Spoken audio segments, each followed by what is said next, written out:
Hey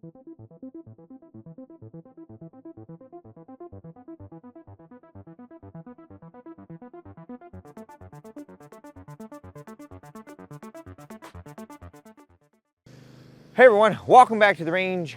My name is Matt, also known as the King of Armor Destruction, the Armor Wizard. Zap, zap. We've got a body armor demo today. I'm not the lawnmower man. I apologize for the background noise. It's my son running the lawnmower over there. But we have a Hesco product to test today. This is the 4800 LV series. This is the lightest level 4 in quotes plate that Hesco has to offer.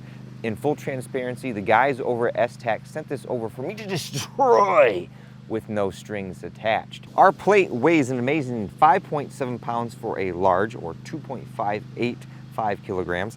It is only 728 thousandths thick, or for those across the pond, 18.5 millimeters. As you can see, this is a multi-curve model. All those nice, sexy curves there. You have a curve here, and another curve here. Very, very comfort fitting depending on your body type. Over here on my channel, we do our armor demos completely different than anyone else on YouTube. We're after worst case scenario. Since this is rifle armor per the NIJ, we shoot at 45 feet. We also shoot at 0 degrees because that represents worst case scenario. Adding any oblique angles to that only increases the amount of material that the bullet has to penetrate.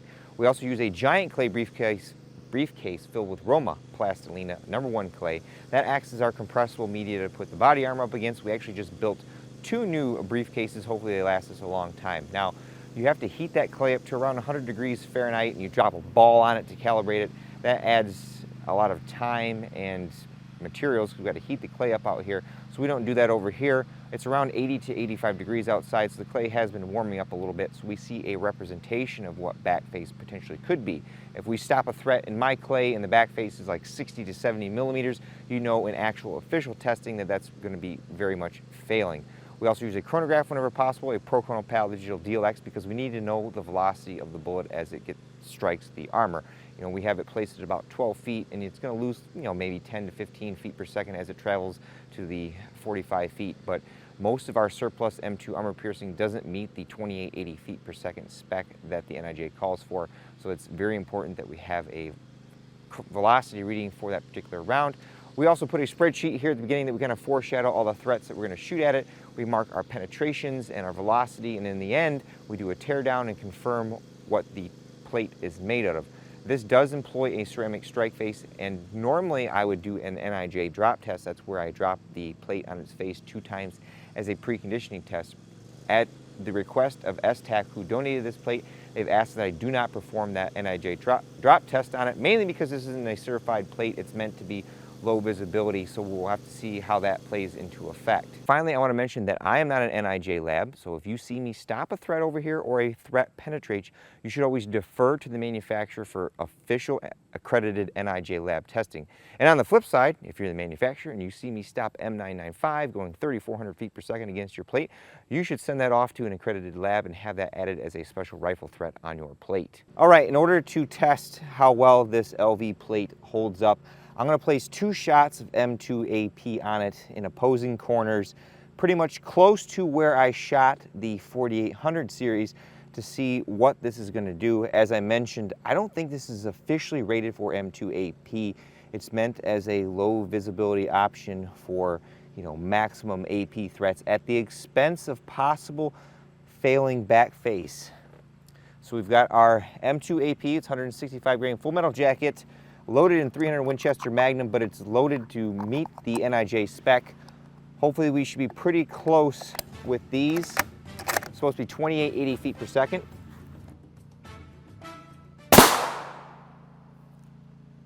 .2947, we were well above spec there. Sorry folks. Then this shot will be in the lower right-hand corner.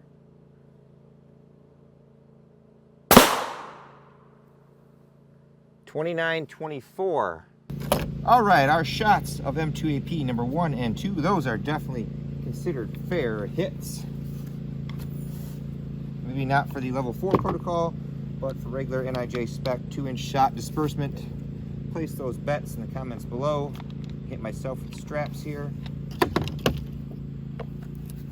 Ho! No pass-through, folks. The dimple's there though. You can see that dimple, and we started to push the polyethylene back, but no pass-through, and we're above spec. But our back face, 41.88 millimeters on that shot, and then this shot down here, 22.48. Again, my clay's cold. It's about 80 degrees. It is fairly malleable, but it's got to be around 100 for accurate representation. Some more 30 cal threats for our plate. We've got our M80A1, that is the U.S. Army's current issue ball round in 7.62 NATO. 130 grains with a copper core and a large hardened arrowhead steel tip, although not as hard as M855A1, only about 50 on the C scale. Then we have my favorite, Mr. Flashy Flash. This is M14 API, late World War II armor-piercing incendiary. Has a very hard core, very similar shape to M993, but it's only steel, not tungsten. We'll take the M80A1 shot first. This is a Savage Access 110 tactical left-handed jet. Good velocity. Oh, I love that pop and that flash. Nice.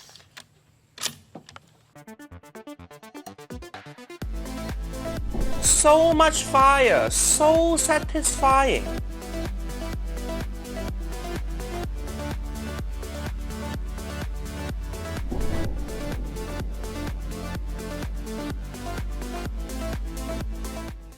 Given our performance so far, I don't think these will be an issue, although we've degraded the strike face and the integrity of the plate, so it's always possible.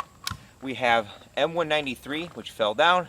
This is our 55 grain full metal jacket, known for popping steel. On the flip side, ultra high molecular weight polyethylene is known to stop it. And we've got M855, 62 grain with a lead core and a conical steel penetrator.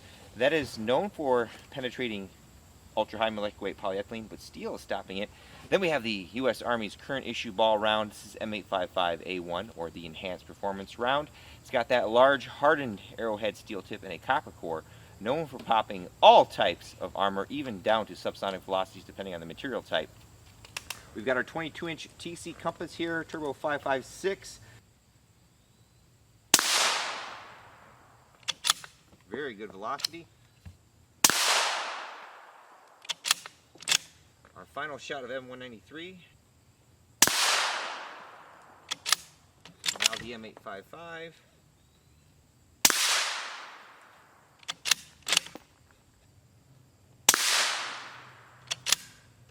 Last shot of M855.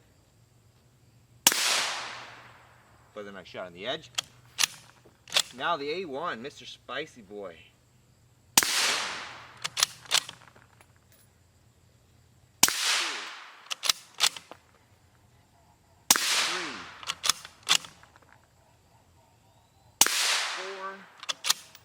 Then our final shot will be in the bottom corner, right where it says kg for kilograms.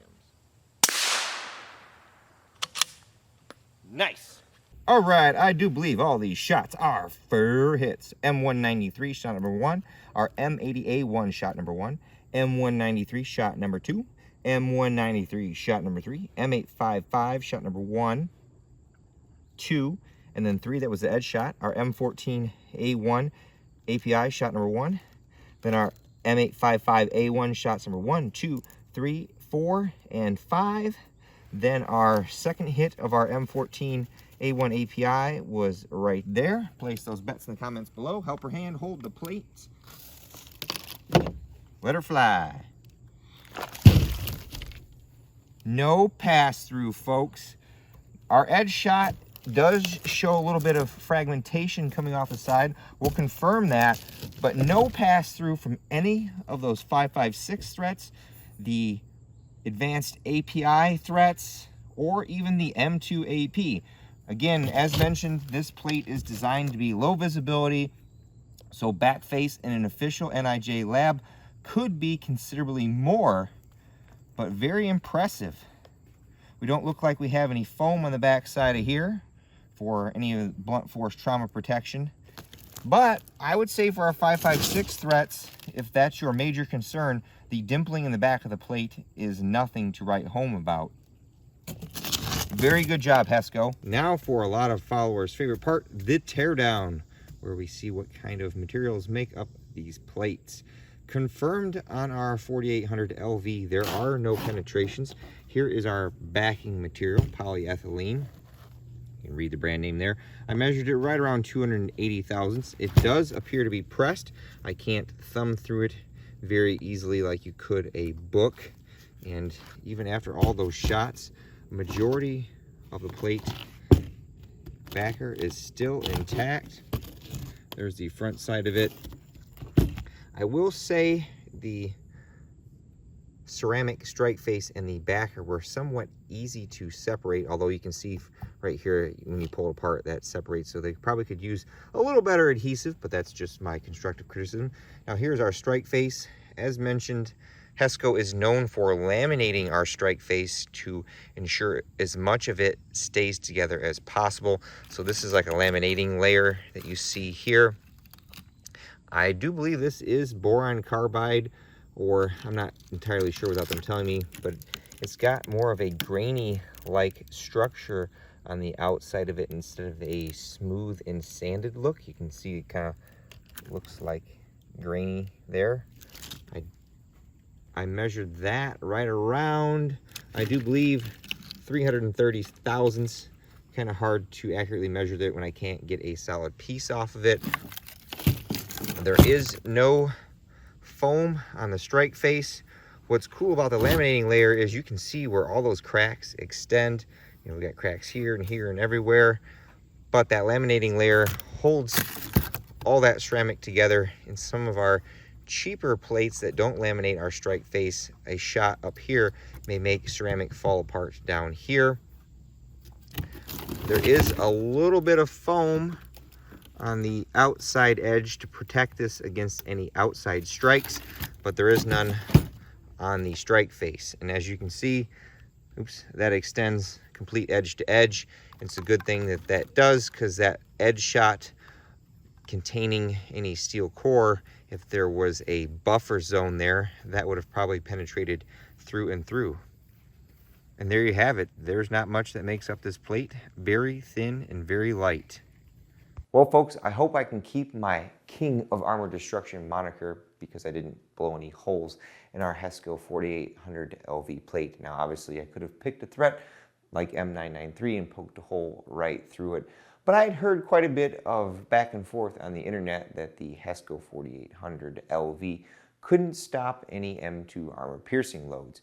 Now, the main advantage to this plate is that I believe it is one of the lightest level 4 plates for its given size that actually has a true edge-to-edge strike face. We stopped not 1, but 2 rounds of M2 AP right around the NIJ spec velocity. Now, the back face is where that concern comes from because the polyethylene backer is very thin and there is no blunt force trauma on the back of it. On the flip side, there is no foam on the front of it, so you are more susceptible to cracking our ceramic strike face if you fall or take any strikes to it other than obviously ballistic threats.